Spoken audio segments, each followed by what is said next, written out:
Thank you, Dr. Othman, for the kind welcome. I couldn't imagine a better platform for starting a peace belt initiative as the one of His Highness than the United Nations here in Vienna.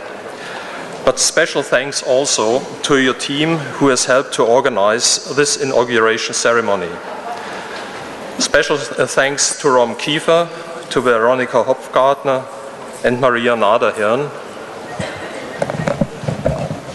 for the excellent support and the profound expertise and contributions. But I want to thank also to all the other helping hands and friends, Franz Huber, Hans Harrer, Dr. Brigitte Bösenkopf, Dr. Heidi Bernhard, Soran Jelic, Stefan Miklos, and many others more. If somebody had told me 3 months ago, when I first met the Prince, that we would celebrate the inauguration of Bellarmani at the United Nations in Vienna at the end of July, I would have said, impossible. The Prince's answer to such skepticism is a word of Hermann Hesse. To achieve the possible, you have to attempt the impossible again and again.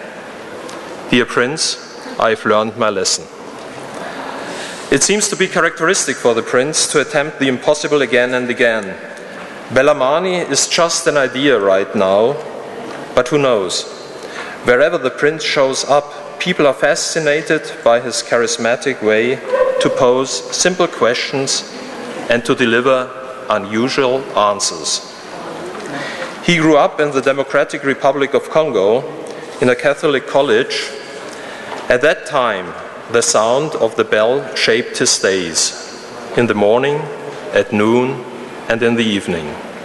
At that time, he also experienced violence, riots, and injustice in Congo, and he saw the consequences of war for the local communities, especially for the children.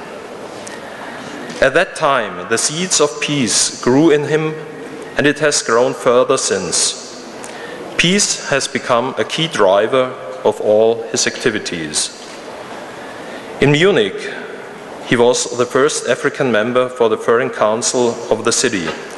For years, he managed the One World House, a meeting place for all cultures in Munich. It was in Munich where he received a call from the King of Abomey. He wanted to adapt Claude Mukadi into the royal family. Why? Because a triple questioning of the forefathers came up always with the same result: Claude Mukadi, who had never been to Benin so far.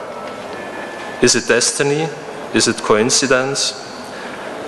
The Prince would say yes, with a triple exclamation mark. He experienced so many shifts and turns in his life that he is convinced that somebody is watching and guiding his way. And now, here he is, in Vienna at the United Nations with his latest project, Bellarmani. Bellarmani seems to be idealistic, if not lunatic. Guess what the Prince would say? Yes, you're right. He would repeat, to achieve the impossible must be attempted again and again. I've learned my lesson already. Maybe now it's your turn. We are looking forward to listening to your presentation of Bellarmani. Claude Mukadi, the Prince of Abomey.